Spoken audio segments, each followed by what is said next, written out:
ǹjẹ́ ẹ ti dé governor's office? Bẹ́ẹ̀ni. Ẹ ti débẹ̀? Kí ló ṣẹlẹ̀ lọ́hùn? Ìyá rẹ lòun ti yọwọ́ lọ́rọ̀ rẹ, ò sí lára àwọn ọmọ ìyá rẹ mọ́. Wọ́n sì sọ pé tó bá lówó tó bá ní lárí kó mówó rẹ, kó mú gbogbo ohun tó bá ní kó mọ́ mú lọ, torí pé wọ́n lóun máa ń dejò àfàyàfà. Màmá, kí lẹ fẹ́ ṣe sórí ọ̀rọ̀ ọmọ yìí báyìí? Kí lẹ fẹ́ ká ṣe? Kí lẹ fẹ́ ṣe? Ọmọ Nàìjíríà rere, ohun tó bá ti tọ́, tó bá ti mọ̀ pé o ní ìrànlọ́wọ́ láti ṣe fún, ó ṣe fún, ṣùgbọ́n mo ṣe wà yìí. Ẹ dúró ná, ẹ fẹ́ rí mọ́? Rárá, kì í ṣe pé mi ò fẹ́ rí. A fẹ́ kó tẹ̀lé yín lọlé báyìí, kó máa tẹ̀lé yín lọlé. Ọmọ Nàìjíríà rere. A fẹ́ kó tẹ̀lé yín lọlé báyìí. Ọmọ Nàìjíríà rere. Kò lè tẹ̀lé mi lọlé torí kò síbi tí mo lè fi sí. Kò lè tẹ̀lé yín lọlé. Bẹ́ẹ̀ ni ọmọ Nàìjíríà rere. Tó bá jẹ́ pé gómìnà ló jẹ́ báyìí, àbí aya gọ́fúnà, ẹ lè wá kí. Ọmọ Nàìjíríà rere. Yes. Tó bá jẹ́ pé ìyàwó gómìnà ni àbí sẹ́nítọ̀, bẹ́ẹ̀ ni dáadáa náà ni, ṣùgbọ́n. Rárá, ẹ má jẹ́ á lọ ṣùgbọ́n ṣé ẹ lọ kí àbẹ́ẹ̀ ní lọ kí. Máa lọ kí. Kákúkú mọ̀ báyìí kẹsọ ẹ ti kọ́ lọ́mọ pátápátá. Ọmọ Nàìjíríà rere. Yes. Mi ò ní mo kọ́ lọ́mọ pátápátá. Ṣùgbọ́n ilé jẹ́ mọ̀ pé mo ní mo gbalẹ̀. Rárá, ẹ gbàgbé ọ̀rọ̀ pé ẹ gbàgbé ọ̀rọ̀ pé ẹ gbalẹ̀. Àtẹ̀bá ní kí n máa mú lọ. Ọmọ bo ni mo fẹ́ fi sí. Ẹ gbàgbé ọ̀rọ̀ pé ẹ gbalẹ̀. Níbo ni kọ́mọ yìí wá yà sí báyìí? Ṣèbó nílé bàbá, bó jẹ́ pé ilé bàbá kò lọ sí ṣebí ibì kan náà ti rí kó tó di pé wọ́n mú wá síbí. Orí títì náà ti rí tó ń rìn káàkiri. Fẹ́ kó padà sí títì yẹn. Ọmọ Nàìjíríà rere ṣe ń gbọ́ tèmi. Yes, à ń gbọ́ tiyín. Wòlíì ni. Mo ń gbọ́ tèmi. Ẹni sùúrù. Orí títì wọn ti rí Láwẹ̀délé ní Adó Èkìtì. Ṣé kí wọ́n dá padà sórí títì yẹn? Ó lè máa lọ ilé bàbá ẹ̀. Rárá, ẹ jẹ́ àjọ sọ kókó kúnkún náà, ẹ má fòlòlò fọhùn. Ṣé kí wọ́n dá padà sórí títì yẹn? Kí lẹ fẹ́ kí n sọ bẹ́ẹ̀? Mo ní kó máa lọ ilé bàbá ẹ̀, ṣe bó nílé bàbá. Bàbá ti kú. Ẹ ṣe bí àwọn èèyàn sì wà ń bẹ̀. Ta ni kó lọ bá ń bẹ̀? Ibẹ̀ lẹ́gbẹ́ ẹ̀ wẹ́dà, ibẹ̀ ló wà. Eléyìí tó wá yìí ṣé kó tẹ̀lé ẹni tó wá yìí? Ẹni tó wà ní ọkọ ẹ̀. Kó má tẹ̀lé. Tó possible ni. Náà ló fi ókọ rẹ. Òjó Blessing. Òjó Blessing. Ìyá rẹ ló ń ti yọwọ́ lọ́rọ̀ rẹ, wọ́n ló máa ń dejò àfàyàfà. Ṣùgbọ́n ohun tẹ́dá ò bá jẹ́ láyé yóò jẹ́ tí o gbàgbọ́ bẹ́ẹ̀. O gbàgbọ́ pé ibi tẹ́yìn ó bá dé láyé yẹn ó dé bẹ́ẹ̀. Ǹjẹ́ ẹ ti dé governor's office? Bẹ́ẹ̀ni. Ẹ ti débẹ̀? Kí ló ṣẹlẹ̀ lọ́hùn-ún? Gbà tí mo débi bẹ̀, wọ́n béèrè lọ́wọ́ mo dẹ̀ ṣàlàyé sí wọn. So nǹkan tí mo fẹ́ fi tọ̀wọ̀tọ̀wọ̀ dúpẹ́ lọ́wọ́ wọn pé wọ́n ṣeun. Mrs. Mary Ọ̀ṣọ́lọ́ á máa hàn lọ́mọ wọn á wá láàánú. Ìjọba wọn ò ní bàjáyé, wọn ò ní dàrú, àwọn náà á wá láàánú, wọ́n á dẹ̀ wò lórí. Àmín. Ṣé wọ́n náà ti ṣetán láti gbẹ́rù ayé rẹ̀? Bẹ́ẹ̀ni. Wọ́n náà ti ṣetán láti gbẹ́rù ayé rẹ̀. Gbogbo pé wọ́n rán ní pé kó lọ sí Aramọkọ. Bẹ́ẹ̀ni, pé kí n lọ gba list freedom. Freedom. Wọ́n àwọn ò sì ra maṣíìnì fún ọ. Wọ́n láwọn ò tún gbalé fún ọ tó mọ̀ gbé. Mo dúpẹ́ púpọ̀ lọ́wọ́ arábìnrin Mary Ọ̀ṣọ́ tí wọ́n jẹ́ DG community and communication development. Ẹ ṣé, àdúpẹ́ o. Mo sì dúpẹ́ pọ̀ lọ́wọ́ gómìnà wa Báò, torí tí ò bá fi àyè gba Mary Ọ̀ṣọ́ kò sóhun tí Mary Ọ̀ṣọ́ lè dá ṣe. Àbí o dúpẹ́ lọ́wọ́ Mary Ọ̀ṣọ́ kó dúpẹ́ lọ́wọ́ gọ́fúnà. Mo dúpẹ́ lọ́wọ́ ìjọba gómìnà, ìjọba wọn ò ní dàrú, ayé wọn á ní lọ síwájú, wọn ò ní jábọ́ lójijì, ọ̀nà wọn á là sí eré, wọn náà á lànà. Ó dà pé ẹ̀mí wòlíì tó wà lára ìyá rẹ̀ gan ti pàdé ọ torí ìṣọwọ́ gbàdúrà rẹ̀, àwọn àdúrà gbàǹkọ ní jáde lẹ́nu rẹ̀. Mo sì mọ̀ pé ó ṣoríire o lágbára Ọlọ́run ó gbọ̀n ìyá rẹ̀ nù. Bàbá pásọ̀ yìí náà ń kọ́ ò dúpẹ́ lọ́wọ́ rẹ̀. Mo fi tọ̀ọ̀tọ̀ dúpẹ́ lọ́wọ́, ọ̀nà wa náà là sí àwọn náà wá láàánú lágbára Ọlọ́run. Àmín. Mo dúpẹ́ púpọ̀ lọ́wọ́ Mary Ọ̀ṣọ́ lẹ́ẹ̀kan sí àti ọlọ́lá jùlọ gómìnà wa Abíọ́dún Àbáyọ̀mí. Ṣùgbọ́n ẹ̀bẹ̀ kan mo padà fẹ́ bẹ̀ kún ara ìrànlọ́wọ́ tẹ́ ẹ ti ń ṣe fún ọmọ yìí lọ o. Ó ní ìwé ń wò òun kà pé òun fẹ́ kàwé. Ẹ dákun tẹ́ bá lè bá wa fìyùn kún ọ̀rọ̀ rẹ̀, inú wa ó dùn.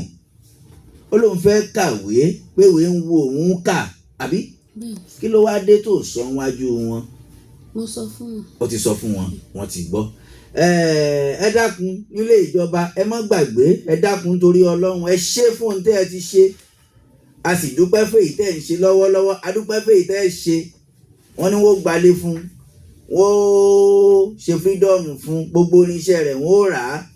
Ó sì lóun fẹ́ kàwé náà. Ẹ dákun ẹ jọ̀ọ́, mo mọ̀ pé nǹkan tíjọba ìpínlẹ̀ ilé ṣe ni, torí àwọn tó súnmọ́ àtàwọn tó mọ̀ wọ́n ló mọ̀wé bí nǹkan míì, láti ibi tó kà á dé títí tí ó fi dé ibi tó bá fẹ́ dé láyé.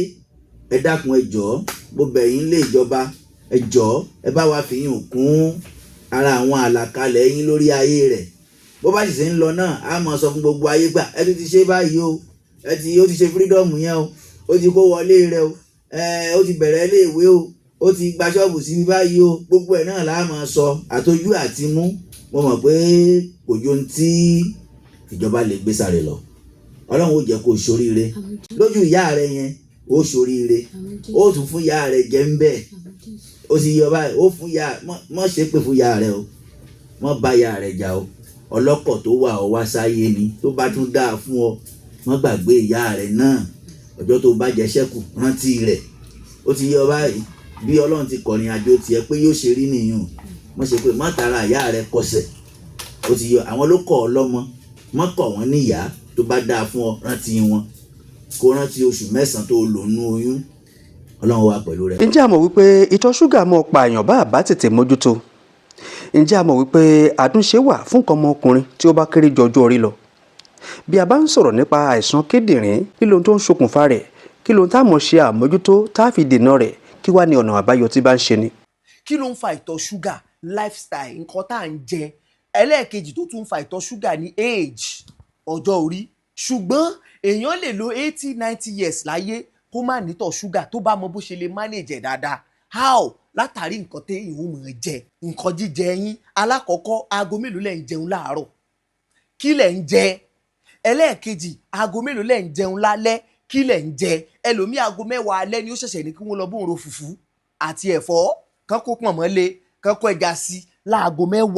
Irú oúnjẹ bẹ́ẹ̀ ò ní digest, á tàn sí ṣúgà tí ò ní wà useful. Tí ò bá ti wà useful, á tàn sí fat yẹn òní ó padà digest, tí ó di a lot of sugar. Insulin ò ní wà enough láti lè gbé àwọn sugar yẹn sínú.